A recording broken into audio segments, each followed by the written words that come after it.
afternoon, everybody. I'm Shannon Hayes from Sapbush Hollow Farm and Cafe, where we aim to nourish and restore family, community, and planet. This weekend is our first weekend where we're open for dinners in the evening with our beer, wine, and cider license. I'm very excited. We're going to have all local beer, wine, cider, and mead. And I'm making a special dish, which is a North African curry. And if you're looking for this curry, you can find the recipe. It's actually taken from a goat curry that's in my grass-fed gourmet cookbook, which I will show you here. This cookbook right here on page 152.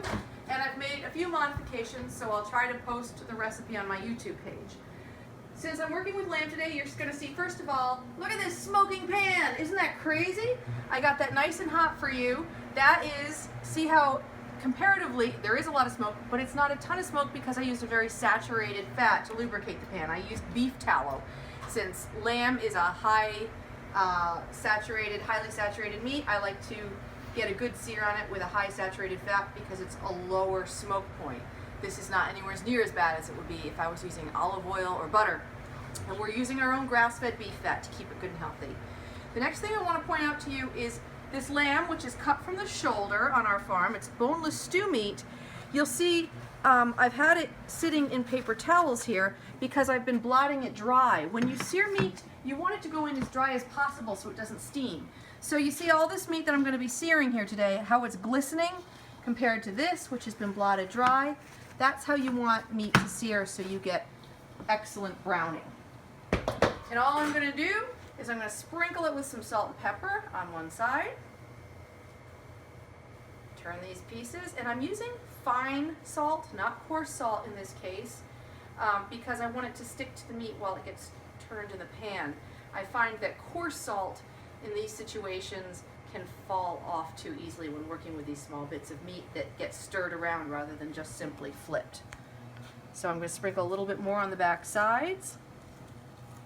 And then you probably are looking at this ginormous pot, which you probably don't have a pot like this in your own home. This is definitely a commercial grade size. And you're thinking, why is she putting so little lamb in here? But remember, I'm very fussy. I do not want my meat to be crowded when I sear it. I want there to be lots of space around every single piece of meat. So I go slower. It seems less efficient, but I get a much better tasting product. Once I put this in, I'm going to sear it for about 2 minutes per side, then take it out and move on to the rest of the meat. Okay, if you take a look at this, you see as I'm flipping these over, I'm getting a nice browning on the side of the meat. And this has only been 2 minutes. And once it's all flipped over, go for another 2 minutes. Okay, so we've got all of our meat seared here, and it looks really delicious. And now my pan is still hot. I'm going to use my brick of tallow to lubricate again, as I do many times, repeatedly while I'm going through all the searing. But now what I'm doing is I'm getting ready to move on to the onions and the spices. So now that we've got some oil in that pan, I'm just going to add these onions and I'm going to saute them until they're clear.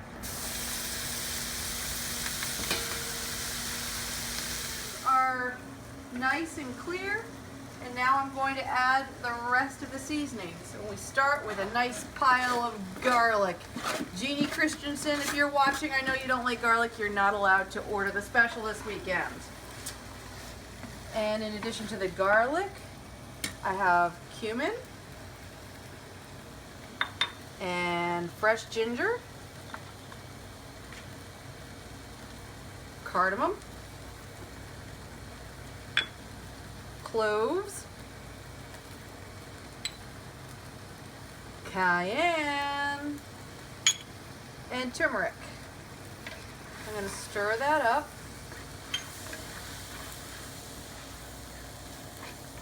And then, to make this a nice thick sauce, I'm going to add tomato paste.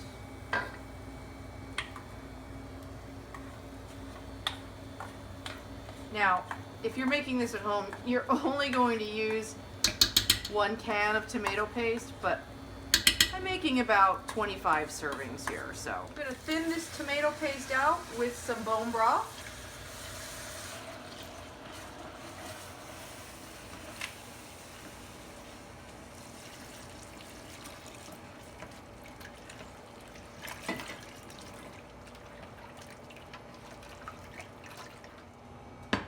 And now, some cinnamon sticks.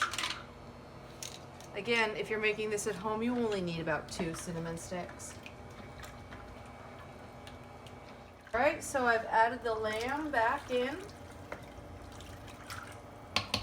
And now for the veggies. We have carrots and potatoes. We have a nice big pot of good eating here. And I'm just going to stir it up and then let it simmer for a few hours. And we'll check back in and see how it looks in a little while. You see how the potatoes have helped this to thicken up over time? So we have a nice, pleasantly thick, but not overly thick sauce. And that tastes great if you want to eat it as a stew, or you can serve it over rice or cauliflower rice, whatever you like.